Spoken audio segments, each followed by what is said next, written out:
Tanggalin nyo muna sa stove. Habang wala pa isang onion. Nice.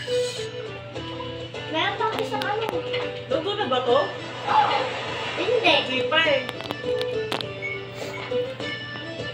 Bakit nagiging orange po a second at nagiging red na? Serve mo na yung ano. Yan, yung yung pinggan. Yung pinggan. Bitawan mo muna yan. Hindi ko mabitaw. Yan, si Mami. Serve mo, Mami. Ba't wala nagugas ng pinggan? Nasaan? Nasa kabila. Kasi hugasan. Ayun na yung may kulay green. Sa left side na. Hindi, trash yan eh. Trash ba yan?